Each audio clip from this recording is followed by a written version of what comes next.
Chira Santini said, me kingdom. Okay, the wood is as best. Woko wahe na akonya kingdom. Woko wahe. Ya dia chama ultimi bit na kase wo so go do ultimi. Chama ultimi kasa asida. Awu ka dia. Dia ma ni bere no aba pa na kokuduro kro no a se ganet was likon no e kai ye no ye besa e dia ye adwuma na anwumre eya asantemrantie nyina asantema ba wa nyina ye nyina ye ni abere ne a ye ne ye na Bantemahene ebedi nkomo ne se ye bese ye ka che na Bantemahene se asante kai na no adaroma asem no edika na me so obia ni wo beka mia na meka na menyaya na nka kwa foforo wo amefa so ameka che onso mini mo bia dia ene ba bia mefa ede ka kire onie na nso meka mi wura adaroma enye tumi na mpesa me pa na dija so na nso asem no nokore na esi na Bantemahene na anu asem esi ye no asanteman beka wo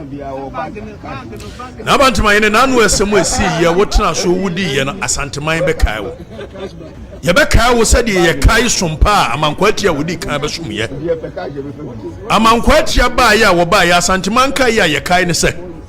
wo firi se be die kokofu kwan mu wo no ba ye no ne se tutu be ya adamfo ya kai se bi wo ba ye ne se tutu be ya adamfo wo ko de nkyere kura wo gi ni die na sompanti wo so a se ye nyina ye nko de nkyere ne enkonko som ye bo amposem wo defo bo amposem ya kai asanteman be kai wudi yi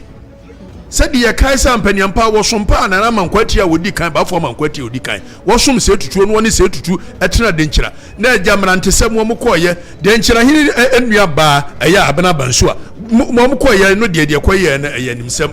mpaniansem ye besugo bo mponsem wo pese tutu akunu wo na wo bo aye ma se tutu munyina mudwane koye ansa sesere ko wo akomu kosuan hini ya kai etu so de ne ye bekai wokoye amankwati a wodi kan ba fo amankwati a wodi kan so wokoye a woni se tutu ko hia konfo esompa wo mosom ye no no angasa dada no se tutu wo fa ewu ye wobri ye bua wo na nani aba wo no ene konfo ana amankwati a ene ye 300 soldiers enum asamwa ansa sesere kudi gya ye se ye mo se tutu ho ban fa ne mamedi asante akonya mo ba yi soldierfo ahasa a ka mo homa mba ye kai tu so dia no ye be kai na matwesa I want to say na me ka say ayi wiwura asem o ka kingdom na me ka say wiwura ya tiefo ni ya hwefo ma makwaba eba pemampem TV so aye mosomfo agemfena me ena menemo ebetwetwe nkomo sabria ye wo mu eniema bi ana ensem bi edika ewo Ghana ahiniye ene amanyo edi ahim ana edi afra no enum nsem ana yedemo Manhyia yekomanhyia dia na yaye nim nsem a chaman wontumi nsem chenchirenchi pa wode nano eposo abra na MPP eye Manhyia South eye vetting abra yewura Matthew Poku perempe ekopiem na afofo pi eba vetting ase no nsem bi ekoso ewo Kokosuhene ene chaman wontumi entem na sansem no epeja ya eyeho ewo Ghana man mu nyina ekopie eye abangwa anim ana kopie the golden stool no anim aninti na yewura otumfo se tutu nyankese etia ne nanchi kakra aninti na wo se yewura eye otumfo ne bambo hene ana se Bantemahene ono bafo na wo se otena dwamu na osi yewura anamu na nsem no de edikan no ekọ nananum anim eninti omoto nsa efre wontumi hye ne na wotwentem wontumi enso edi osie eye oyo na wontumi kodu ya na afide ewo se ye ka asem no Kokosuhene eye se obeyi adanse Bantemahene eni mpenfo na omwetwe hye se dabi ye ma okwan na wunyi adanse na de edi kan no ensem fata se ohene edi ne ho eye amanyosem mu na Ghana mamra echese ohene enya manyo nenso subject matter do nyini fire bibi subject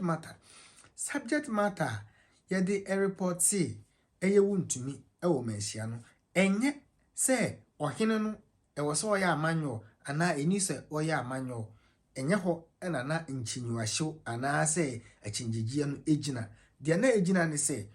eye wontumi aklem se ono nso ewo ne kingdom ewo asanteman mu a Chese oye kokuruku pa chese Kokosuhene chese Wontumi de ne ho toto niwura aya otumfo ho na ono wo ho a wo ye ohempon de ohene ontena fi emma mofra enwe nanka emma ye mibu nanka wefo enkan no enka ho eni nti enam se niwura eye kokuruko ni nti no wo so ko niwura konma na abra oni ho na so bi etia ne niwura na so se sei na wontumi aka abra na ono Kokosuhene wo ho a chese obegi enumguase ewo niwura nsem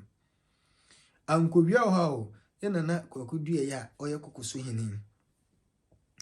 enam se ye kan ne kasabwa hye ne yem na ye di nkunimdi no ema wontimi abra woni eye akukudampa eye NPP chairman ekohobi chairman yesu intim ekobi so na majority leader Chimensa Bonsu ekobi party general secretary yenim se Justin Kodua Frimpong ono nso ekobi na Nabi nso ekobi na Ashanti regional minister ekobi chese amanfo akukudampa ekobi na yekese nsuo bowa kese nsuo bome nkase opampam me efise Kokosuhene ewura ana ofa adwojo mu pa na dia mepese tiefo tie se epa asenia okokoto kra na aya na dodo na agina o fact nsem a wodi bedi adanse ana o fact o nsem no ne fapem ana ne people a wo gina so ade atwitwa che wo ho eho ena ya no mohwe se ye ntoro ena wo kan je wo ho omodi ane se watimi di bibia todwa a kire se ampa wasan ho ana wasem ede eni nti anya no kre ena abribia ye kan wo court na mum ye ka adanse ena ye kan court eni nti Kokosuhene ya ma no kwan eni adanse ewo Manhyia wei ena bafo Bantemahene ekirem se asam no watwam na so watwam di a enam se Kokosuhene eye ohene a ensese okọ amanyofo adwabo asenti no na chese ni kowie nyina ne se na asem no ye den anwie mu die nanso the subject matter is eye no kre se wontumi eklemi se ono etise asanteman rana oklemu se ono ewo ne kingdom na se na adwempo mu mpo no wontumi se obodua no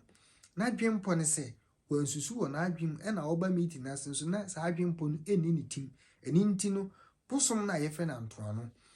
so yi Kokosuhene firi ho a onfa ne ma eni na busuafo ensan na ase na chese o tore omase ana o hye omase wei ena Bantemahene ga se wontumi wanya ade senka duabo wo yankoba ma anka asem no krampo no ebebu agu enana kwakudua oye Kokosuhene no ke bebu agu nso efise duabo bi anim na duabo koba mu no eho ana sevi papa yi enimunyam kakra efise omukohia wa Antoa no den ena esi wa Antoa huru se butu yewura nana kwakudua Kokosuhene oka na sem pepepe se de se na ofata se de oka no Manhyia na sa pepepe ena oka no wo asone yeso ho na apaso ho no eye chama wontumi buasi akon ono nso eka ne de nanso omoya amamra na emfa omutwa kokwa emfa omutu kosua emfa na kire se nsem no anwiemu de ne ka no ankose de ana ye wo se eko eni nti empani se nya obi na aye bibi obuasi akon na ede ne ti age akirema ena ntwebuasi akokoro ya so na asena be pie na nanu manim bio eni nti asam na ekon nya obi na aye bibi o se wontumi anka nokre ena akoba ni se ya eyo no a na ede ne ti eden age akirema asam na yesenka ye ka se ampa okaye etie sikadwa etie yewura ostumfo se tutu nyankese asanteman ewura no asanteman toto na se asanteman kotokoto no asanteman hwahwa no asanteman pejapeja no asanteman ebompaye ekono ho direct eninti se yewura ene tina dwama bisa ho se sei ena kobedi asem na sei ena kodina na mbesi asem no so na ekodu Antoa na Antoa akirem se asem no ye ni ye to omonsan ko Manhyia no nkodi asem no foforo no na che se sen ene wo se Manhyia currently odi asem na fa sen ene wo se Manhyia edi asem no so wo ye Ghana ni asem se be obe mesro se ye channel no so wo hwe yen e wo YouTube channel no so Pemampem TV so subscribe like na share your videos yen na se wo hwe yen e wo ye Yes TV ni so no a ye affiliate no and so wo YouTube no so subscribe like na share yen so wo Facebook a wo benya yen e wo Pemampem Facebook page and also be follow your channel wa share videos no wa drop your comment say anamon a yewura Bantemahene Pafo otu ye no ne kwan mu a sa na e wo se oye no osusu ho kire yewuranom ana se ono na gina tu ana se yewuranom ekọ fitiamu ekọbọ opowi na ono besani mu ana na se so ekose asem no yesi akodi ne foforo na se yikokatia wontumi a afede sikadwam na nimonyam na ho odene na ho ofe no hwan ena edi efore for the dotie hwan ena edi sikadwan etwitwitwi fam sika kokwa eti shen na ehire mawiase nyina hwe no hwan ena edi nanim etwitwi fam na se otufo yewura ba den ena obeye den na obeka fa ho sini awieye ena pani se ebi hu kyele nti sa asem ne kwa awieye a asem ne wie duru a ewo Manhyia eno no eye part 3 no kameke se eye part 4 if you say yedi asem no ko Manhyia no na wontumi ni hobi ena yeto nsa de frɛ no nti yeto nsa de frɛ no na kyesa asem no yatena so ba akono no nti wontumi ba ya obeyi ne ho ano no na kyesa yatena so mpire no ena ekɔ eye Antoa na kyesa yatena so miensa no ena esa ya back to Manhyia enan ansana sana ko wie Antoa bio enu wei enyina kyerɛ sɛ nipa wote wiase a ka nokre o na nokre eni wu aduru wote wiase a nokre wu aduru saa ena memeka Pemampem ya kabrese na me de tu wiase nokre wu aduru se bosom ana tumi ben nyame ben ena obi di wakogya no se wafom se waye den ana se obi di abodua na obi di no mensa matoso onokre ebema wonkwa onokre beye kukuruku asene sa atumi no onokre beye ahoden asene sa atumi no onokre eni Onyankopon